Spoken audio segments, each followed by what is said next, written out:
Ibrahim Traoré just did the unthinkable. As we speak, there are now North Korean military boots on ground in Burkina Faso. Now, I am no fan of the North Korean regime. I think they have a hell of a lot to answer for, and they are responsible for a lot of suffering for a lot of people for many generations. The truth is, I didn't know what to think about this situation. So I decided to do some fact-finding, understand the situation. I think I've discovered some hypocrisies and some things that are kind of interesting to understand about global relationships when it comes to Africa's relationship with the rest of the world. So if you want to know how this situation happened and if it's good for Burkina Faso and indeed Africa as a continent, stay tuned. For those of you that don't know, my name is TJ. I am Nigerian and British mix, and I talk about African geopolitics on this channel. And like I said in the intro, I've just come across the news that North Korea has military boots on ground in Burkina Faso. So let's take a look at the details of exactly what's happening right now. So as usual, I went to Perplexity AI. I like using Perplexity AI because they cite their sources and you can verify the things that they've said. So the question I asked was, what is the status of North Korea and Burkina Faso's relationship? And does North Korea have boots on the ground in Burkina Faso? Here's the response. Burkina Faso and North Korea have recently established diplomatic relations after a period of suspension. In 2017, Burkina Faso cut ties with North Korea to comply with United Nations sanctions over Pyongyang's nuclear weapons program. However, in 2025, under the leadership of Captain Ibrahim Traoré, Burkina Faso decided to resume diplomatic relations with North Korea. This move is part of a broader strategy to diversify international partnerships and reduce reliance on former colonial powers. So that's right. I believe it's no coincidence that a strong relationship between Burkina Faso and Russia has produced an additional stronger relationship or a reintroduction of a relationship between Burkina Faso and North Korea.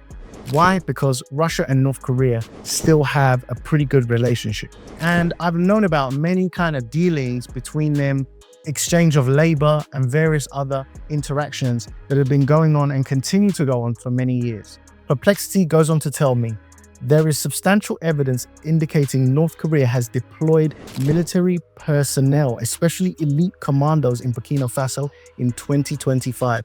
Multiple reports, including confirmations from both Burkinabe and North Korean state-aligned media, state approximately 700 North Korean commandos have arrived in Burkina Faso. Then the term they're using for these guys is embedded insecurity. Here's what they publicly state are the three main points of the mission: protect President Ibrahim Traoré and key transitional government members from internal and external threats. As you may know, there's been several attempts on President Ibrahim Traoré's life.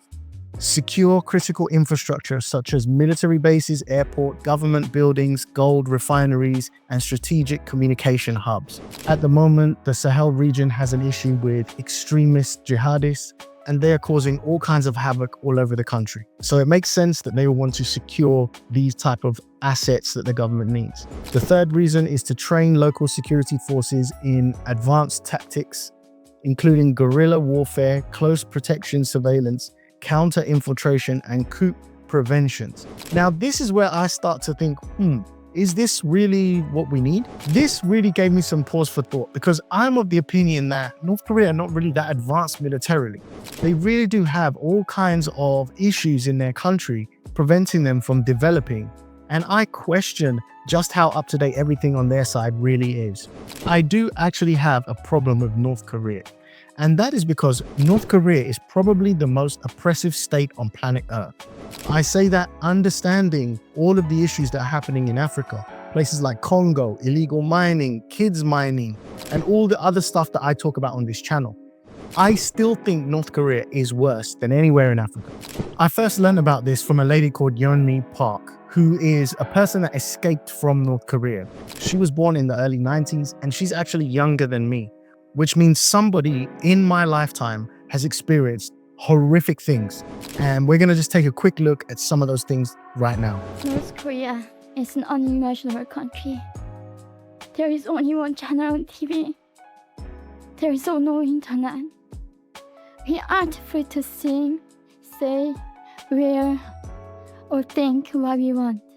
It's difficult to understand her accent for some, I'm sure. So she said, North Korea is an unthinkable country. There's only one channel on TV. You're not free to sing, dance, or say what you want. North Korea is the only country in the world that executes people for making unauthorized international phone calls. North Korea is the only place in the world that executes its people for making unauthorized international phone calls.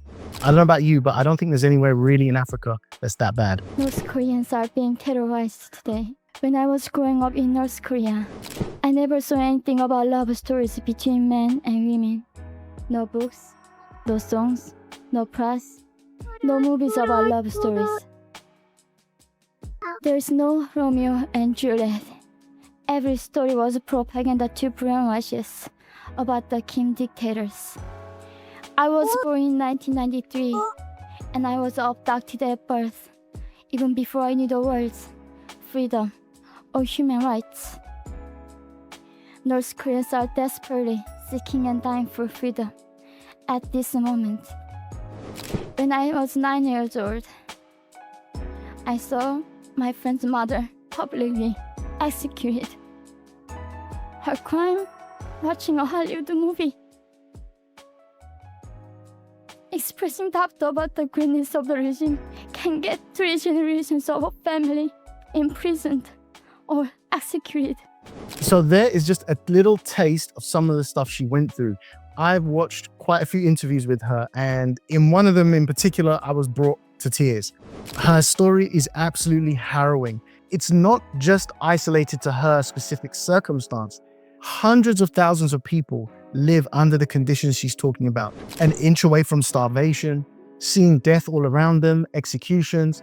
They have a class system, and if you're in a particular class, you are a worker. You are basically a slave to the state, where not even your feces is your own. You have to deposit that to the state. You're not allowed to own anything. There's no commerce, there's no business. And simply doing something like watching a movie secretly can result in your execution. I promise you, this is not an exaggeration. This is how Kim Jong-un runs his country. So I think it's a reasonable question to ask. Why would Burkina Faso want to do business with this state? On the one hand, I think, well, every country is sovereign, and we shouldn't interfere and meddle with other people's business. The way they want to handle their country is the way they want to handle their country. I mean, is it not true that we don't want America, France, UK, and whoever else meddling in the affairs of Africa? But the truth is, my heart bleeds for the people of North Korea, because I believe that that regime steps across a line of dignity, a line of humanitarianism that should never be crossed. And with that being said, it highlights a huge hypocrisy. Why is that regime allowed to continue? Yet we in modern times have witnessed the regime of Gaddafi under the guise of someone who's supposedly doing the same type of thing, stepping over the line of freedom for its people. Why is that regime the leader taken out? But in North Korea, it's kind of like, oh, we just leave him to do what he's doing in his own country. Like I said, I don't think there's a regime as harsh, as brutal, or as bad for its people as that of which you find in North Korea. My initial worry is this could be used by the West for them to say that we need to oust Ibrahim Traoré. Look, he's doing business with North Korea, the worst regime in the world. If that type of positioning or argument comes up, my question would be, well, why are they not dealing with North Korea? If North Korea, the big bad wolf, why are you not cleaning that situation up before you start casting your eyes on the people dealing with North Korea?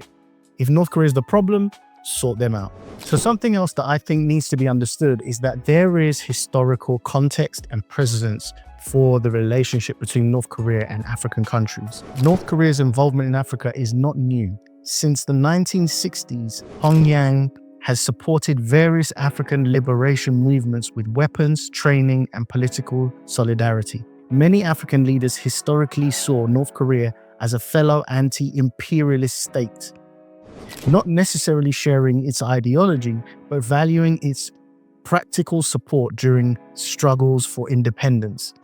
This legacy still resonates for some African capitals today. Traoré must clearly feel the same way.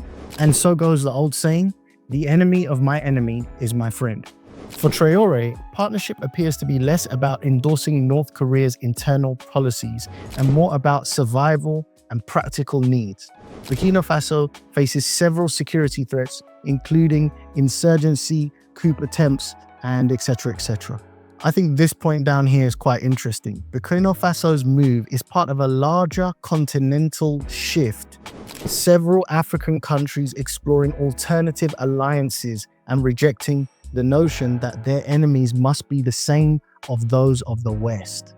This echoes Nelson Mandela's principle that your enemies need not be our enemies, reflecting a new era of multipolar diplomacy in Africa.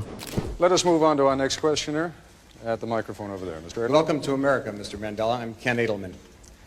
Those of us who share your struggle for human rights and against apartheid have been somewhat disappointed by the models of human rights that you have held up since being released in jail.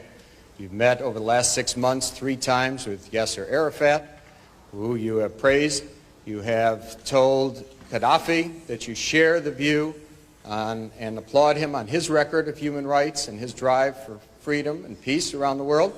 And you have praised Fidel Castro as a leader of human rights and said that Cuba was one of the countries that's head and shoulders above all other countries in human rights, despite the fact that documents at the United Nations and elsewhere show that Cuba is one of the worst. I was just wondering, are these your models of leaders of human rights? And if so, would you want a Gaddafi or an Arafat or a Castro to be a future president of South Africa? One of the mistakes which some political analysts make is to think that their enemies should be our enemies.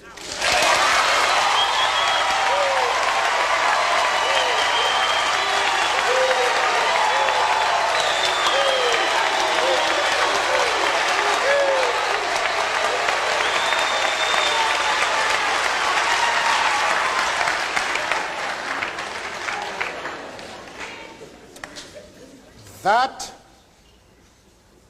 we can and we will never do.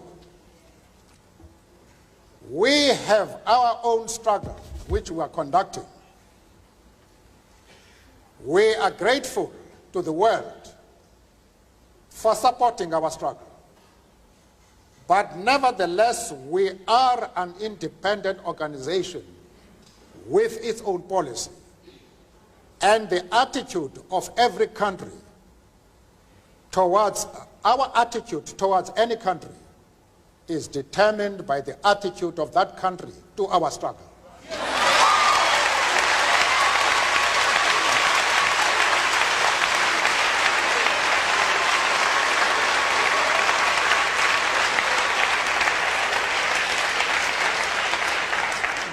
Yasser Arafat,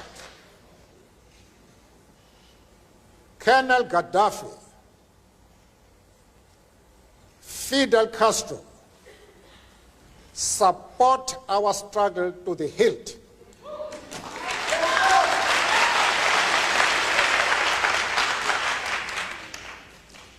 There is no reason whatsoever why we should have any hesitation about hailing their commitment to human rights as they are being demanded in South Africa. Our attitude is based solely on the fact that they fully support the anti-apartheid struggle. They do not support it only in rhetoric. They are placing resources at our disposal for us to win the struggle.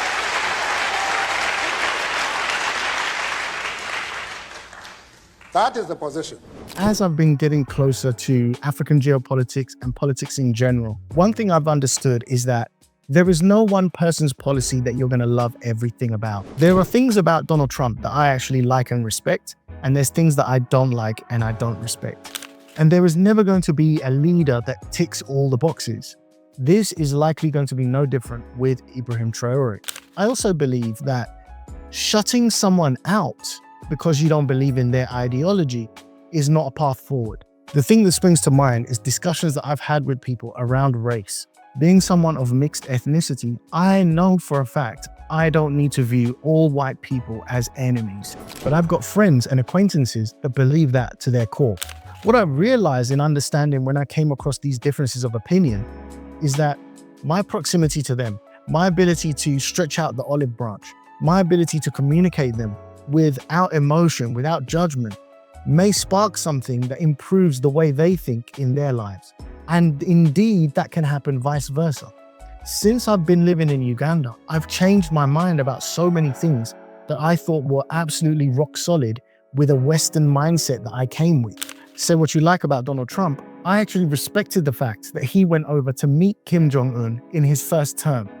I think that would take America and North Korea much further than sanctions and keeping the distance and having all of this propaganda back and forth about how bad they are and they do the same to us. Ultimately, the more you know someone, the more you interact with someone, the more you give them space to talk in good faith, and you talk also in return in good faith, the more that you can start to find middle ground, the places where you guys agree and can align. Now, you don't have to be friends with someone you don't like in your personal life, but when you're a country, I think it's very important to understand your diplomatic and strategic relationships. Even if I was of the opinion that Burkina Faso should not have any ties with North Korea and Ibrahim Traoré was wrong for connecting with Kim Jong-un, I think it's important for me to be comfortable that overall he makes the right decisions and he's doing something in the best interest of his people. Before I make too much of a heavy judgment, let us see what some of the outcomes from this situation are. I, for one, am going to keep watching the situation. I'm looking forward to seeing positive results for the people of not only Burkina Faso, but North Korea. This is perhaps a subject matter that is going to divide the people that watch this channel. So I would love to hear if you guys have any opinions, please put them in the comments. But if you have nothing to say, would it be too much for me to ask you to write the words strategic relationships in the comments section? It just lets me know that you like the video, you support the channel, and you want me to keep going. Thank you so much for watching the video, and I'll catch you in the next one. Peace.